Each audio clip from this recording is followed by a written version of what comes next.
নমস্কার, আপনারা দেখছেন কড়া খবর। এখন কড়া খবরে দেখুন, বেঙ্গল ক্রিয়েটিভ ক্লাব আয়োজিত 3 দিনের চিত্র প্রদর্শনী দেবী অন ক্যানভাস। আইসিসিআর এর নন্দলাল বসু আর্ট গ্যালারিতে আজ 27শে মার্চ থেকে শুরু হয়েছে 3 দিনের চিত্র প্রদর্শনী দেবী অন ক্যানভাস। 76 জন চিত্রশিল্পীর সেরা 140টিরও বেশি ছবি নিয়ে এই প্রদর্শনীর উদ্বোধনী অনুষ্ঠান ছিল সর্বধর্ম সমন্বয়ের প্রতীক। কারণ শিল্পীদের ক্যানভাসে ফুটে ওঠা ছবিগুলিতে দেবীর বিভিন্ন রূপ প্রতিফলিত হয়েছে। সেই প্রাচীনকাল থেকে আমাদের সমাজ যেভাবে মেয়েদের দেখে এসেছে, সেখানে মাতৃসত্তার বিভিন্ন দিকটি প্রকাশিত হয়েছে। কখনো তা উগ্ররূপে দেবী, আবার কখনো সৌম্যমূর্তির জীবন্ত প্রতীক। বেঙ্গল ক্রিয়েটিভ ক্লাবের কর্ণধার তথা প্রতিষ্ঠাতা বিশিষ্ট চিত্রশিল্পী ডক্টর সুরজ চক্রবর্তীর ভাবনায় গত বছর আইসিসিআরের নন্দলাল বোস আর্ট গ্যালারিতে আমরা দেখেছিলাম নুড ছবির প্রদর্শনী। আর এবছর সেই একই গ্যালারিতে মেয়েদের ছবিকে ক্যানভাসে ফুটিয়ে তোলা হয়েছে দেবী রূপে। বেঙ্গল ক্রিয়েটিভ ক্লাবের ব্র্যান্ড অ্যাম্বাসেডর বিশিষ্ট মডেল শিল্পী শর্মিষ্ঠা চৌধুরীর ছবিগুলিকেই বেশিরভাগ চিত্রশিল্পী তাদের ক্যানভাসে স্থান দিয়েছে। আজ উদ্বোধনী অনুষ্ঠানে ছিল চাঁদের হাট, ছিলেন খ্রিস্ট ধর্মের বিশপ ডক্টর শ্রীকান্ত দাস, হিন্দু ধর্মের শ্রীরামপুর মাহেশ জগন্নাথ মন্দিরের সম্পাদক পিয়াল অধিকারী, মুসলিম ধর্মের প্রতিনিধিত্ব করেন মোহাম্মদ এনামুল হক সিদ্দিকী, বৌদ্ধ ধর্মের প্রতিনিধি হিসেবে উপস্থিত ছিলেন বিশ্বজিৎ ভিক্ষু। এছাড়াও উপস্থিত ছিলেন বিশিষ্ট সাংবাদিক ঋতব্রত ভট্টাচার্য, ঈশ্বরচন্দ্র বিদ্যাসাগর পরিবারের সদস্য অমিতাভ বন্দ্যোপাধ্যায়, বিশিষ্ট মানবাধিকার সংগঠক এবং বিশিষ্ট সমাজসেবী মনতোষ বেরা, বিশিষ্ট চিত্রশিল্পী ও চলচ্চিত্র পরিচালক আর.ডি. নাথ, বিশিষ্ট তালবাদ্য শিল্পী পণ্ডিত মল্লার ঘোষ, বাচিক শিল্পী মল্লিকা ঘোষ, সঙ্গীত শিল্পী সুভাষ সিংহ রায়, শোভাবাজার রাজবাড়ির সদস্য ছাড়াও বিশিষ্ট চলচ্চিত্র শিল্পী রাহুল বর্মন প্রমুখ সকলে মিলে প্রদীপ প্রজ্বলনের মধ্য দিয়ে এই 3 দিনের চিত্র প্রদর্শনীর শুভ সূচনা হয়ে গেল।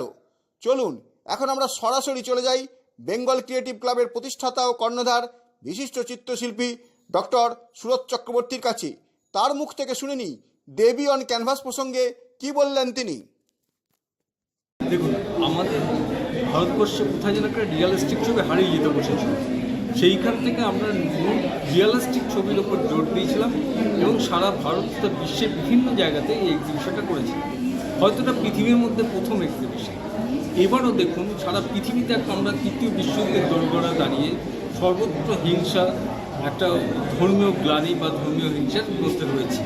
সেক্ষেত্রে আমরা 4 ধর্মের প্রধানদের নিয়ে দেবী অন ক্যানভাস, দেবী শক্তির সূচনা করছি। আর রামনবমী, চারিদিকে বাসন্তী দুর্গাপুজো হচ্ছে, সেইখানে আমরা শিল্পের মধ্যে দুর্গোৎসব বা দেবীর আরাধনা করছি। আজ নবমীর দিনে করছেন, আগামীকাল দশমীর দিনই আমরা দেখব দশেরা উৎসব অর্থাৎ রাবণবধের ব্যাপার।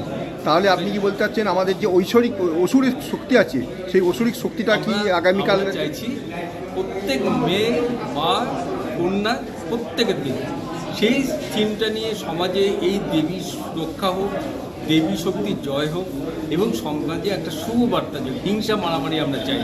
তাই 4 ধর্মের প্রধানদের নিয়ে এসেছি, তারাই দেবী শক্তির মধ্যে শুভ বার্তা। আপনি একজন শিল্পী, আর শিল্পীরা চাই সবসময়ই সমাজের বাস্তব চিত্রটাকে তুলে ধরতে। আজকের সমাজের যে বাস্তব চিত্র, তাতে করে দেখছি আমাদের বাংলায় বিশেষ করে দেবীরাই হচ্ছে আজকে সবথেকে উপেক্ষিত। সেই দেবীদের পুনর্জাগরণের জন্য আপনি কী ব্যবস্থা করছেন? সেটাই আমাদের মেন প্রয়াস, যে দেবী শক্তি প্রত্যেক মেয়ের মধ্যে দেবী রয়েছেন, সেই দেবী শক্তি জাগ্রত। দেখুন, আমাদের এই ছবিতে আমি সিন্ধু সভ্যতার উষা দেবীকে রেখেছি, হরপ্পা সভ্যতা রেখেছি, বেদের দেবী রেখেছি, আবার আধুনিক দেবী এসেছেন। আমার পেছনেই একটা লজ্জাগৌরী দেবীর মূর্তি রয়েছে। আমরা আধুনিক দেবীকে নিয়ে আমরা কাজ করছি।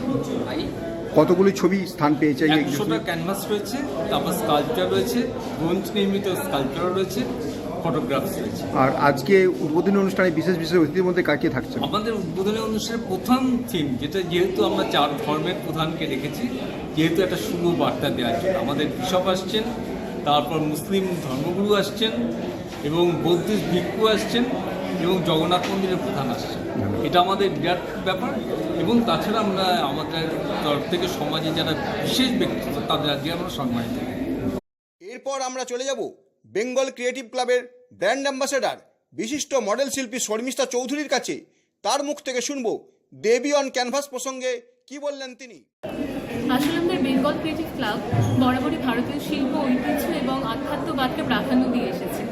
আমাদের উদ্দেশ্য যাতে ভারতীয় শিল্পকলা এবং আধ্যাত্মবাদ সারা বিশ্বে ছড়িয়ে পড়ে।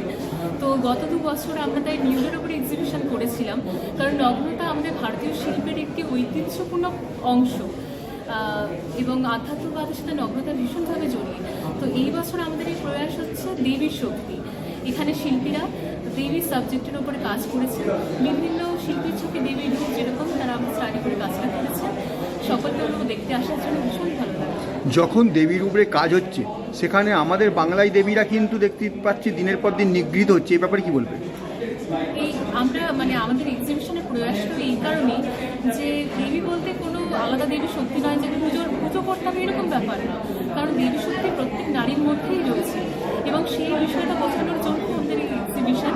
তাই প্রত্যেক নারীকে যথেষ্ট সম্মান দেওয়া হোক, তার প্রাপ্য সম্মান দেওয়া হোক, সমাজ যাতে এটা বুঝতে পারে, এটাই আমাদের চাওয়া। এবারের এক্সিবিশনে কতগুলো ছবি স্থান পেয়েছে? 140টার মতো। চৌধুরীর পর আমরা শুনবো এদিনের বিশিষ্ট অতিথি ও বেঙ্গল ক্রিয়েটিভ ক্লাবের সদস্য বিশিষ্ট মানবাধিকার সংগঠক মনতোষ বেরার কথা। শুনবো দেবী অন ক্যানভাস প্রসঙ্গে তিনিই বা কি বললেন। একটা কথাই বলবো, আমাদের রোড অফ ক্যানভাস ছিল গত বছর, সেটা ত্বরান্বিত হয়ে আরও এগিয়ে আসছে দেবী ক্যানভাস। আগামী দিনে আরও নতুনত্ব আমাদের কিছু দেখতে পাবে এই বেঙ্গল ক্রিয়েটিভের প্যারালি। বাংলায় যখন আমরা দেখতে পাচ্ছি দেবীরাই আজকে সব থেকে বেশি নিগৃহীত হচ্ছে, সেই সময় এই ধরনের একটা চিত্র প্রদর্শনী মানুষের কাছে কি বার্তা পৌঁছে দেবে? এটা একটা বেঙ্গল ক্রিয়েটিভের যে কত বড় সংযোজন, এটা আমি মুখে বলে বলতে পারবো না। কারণ বেঙ্গল ক্রিয়েটিভ ক্লাব শুধু তাই নয়, ভারতবর্ষে এই ধরনের প্রোগ্রাম এর আগে কখনোই হয়। আজকে আমরা দেখলাম মঞ্চ আলোকিত করে রয়েছেন 4 ধর্মের প্রতিনিধি, হিন্দু, বৌদ্ধ, শিখ এবং খ্রিস্টান। এই যে সবাই মিলে যে আজকে রয়েছে, সেই মঞ্চ থেকে কোন বার্তা মানুষের কাছে আপনারা পৌঁছতে চাইছেন? দেবী হচ্ছে সর্বধর্মের সমষ্টি নিয়েই তো দেবী, সুতরাং সেখানে আমাদের এখানে সর্বধর্ম থাকবে না এটা তো হতে পারে না। তো এদেরকে তুলে ধরাটাই হচ্ছে আমাদের কাজ, এবং বেঙ্গল ক্রিয়েটিভের কাজই হচ্ছে আগামী দিনে যাতে প্রজন্ম বুঝতে পারো যে দেবী কী জিনিস, আমরা সেটাই তুলে ধরার চেষ্টা করি। এই বেঙ্গল ক্রিয়েটিভ ক্লাবের সঙ্গে আপনি যুক্ত হয়ে কি বলবেন? নিজেকে নিজের ভাষায় প্রকাশ করা যাবে যে বেঙ্গল ক্রিয়েটিভ যে কী ধরনের কাজ করছে এটা বোঝা পাই। ভারতবর্ষে এই ধরনের কোনো কাজ এর আগে হয়, এটা একটা বিশাল অর্থপূর্ণ সাড়া পেয়েছি। আগামী আরও 2 দিন চলবে, আশা করি আরও বেশি ভালো। এদিন উপস্থিত বিশিষ্ট সাংবাদিক ঋতব্রত ভট্টাচার্য কি বললেন তাই শুনবো এবার। প্রত্যেকটা ক্যানভাস, প্রত্যেকটা ছবির পেছনে শিল্পীর মনন এবং শিল্পীর পরিশ্রম সুস্পষ্ট ঠিকানা প্রত্যেকটা ক্যানভাস। সুতরাং এই জায়গায় থাকতে পেরে আমি নিজেই সম্মানিত বোধ করছি। এত কিছুর মধ্যেও যে কলকাতা নান্দনিক চর্চা চালিয়ে যাচ্ছে এবং সুরজদা, শর্মিষ্ঠা এবং তাদের গোটা টিম যেভাবে নিরন্তর কাজ করে চলেছে, খুব খালি চোখে দেখলে মনে হয় বোধহয় শুধু আরো একটি প্রদর্শনী। আসলে আরো একটি প্রদর্শনী নয়, এটা একটা গভীর আত্মপ্রত্যয় এবং তাদের শিল্পী সত্তার প্রকাশ।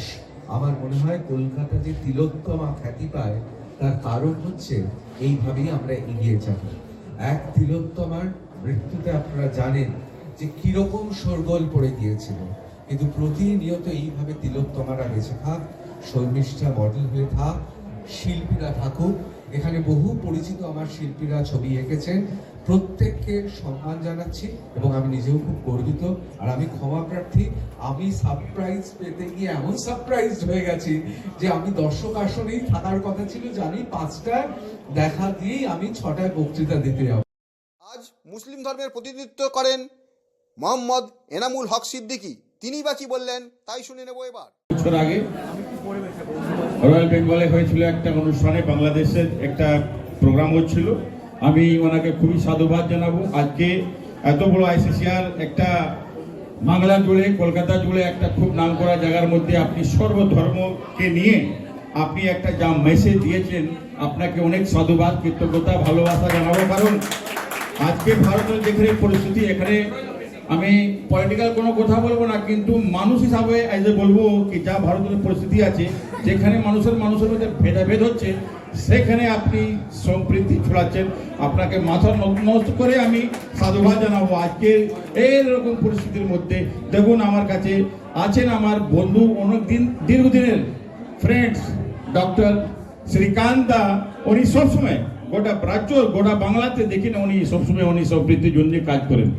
আছেন আমাদের মধ্যে এখন পিয়াল অধিকারীজি আপনাদের সামনে বক্তব্য রাখছিলেন, কত সুন্দরভাবে বক্তব্য রাখেন, আমরা খুবই মুগ্ধ হলাম। কারণ এটাই মানবতা, এটাই সব কিছু আমাদেরকে মনে রাখতে হবে। কারণ আমরা হিন্দু মুসলিম পরে।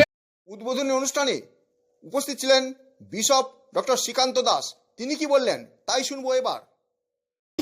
একটা জায়গায় যেখানে বাইবেলের পুরো অধ্যায়টা আমি দেখলাম, বিভিন্ন রিলিজিয়াসের গ্রন্থের মধ্যে দেখলাম, সেখানে সেই দেবী না, নারী হচ্ছে একজন মা। আর আজকে এখানে যতক্ষণ আমি চিত্র দেখছিলাম বিভিন্ন রকম, আমি সেই পৌরাণিক কাহিনী, কখনো ধোঁয়াবতী, কখনো বগলা, কখনো ছিন্নমস্তা, আর কখনো বিভিন্ন রকম ভাবে নারীকে প্রকাশ করা হয়েছে সমাজের মাঝে। আজকে এইখানে যে সমস্ত নারীর যে ছবি আছে, সেখানের মধ্যে কিন্তু আগামী প্রজন্মে নারীর কাছে একটা সুন্দর বার্তা নিয়ে যাচ্ছে। এবং নারী কিন্তু অবহেলা নয়, এখনো পর্যন্ত এখানে অনেক পুরুষরা বসে আছি, যখনই সেই পরিবারে যখন কোনো সন্তান যখন হয়, যখন মহিলা সন্তান হয়, একটু কিন্তু নাক ছিটকানি আসে না, নাক ছিটকানি। আমার মেয়ে, ওই মেয়ে মানে হচ্ছে মাটির ঢিপি, আর কিছু নয়। কিন্তু আজকে আমরা একটা বার্তা দিতে চাই এখান থেকে। সত্যি বাইবেলের মধ্যে প্রভু যীশু তার মাকে নারী বলেছিলেন, হে নারী, ওই দেখো তোমার পুত্র। আজকে তুমি আমার জন্য চোখের জল ফেলো না, তোমরা জগতের জন্য চোখের জল ফেলো।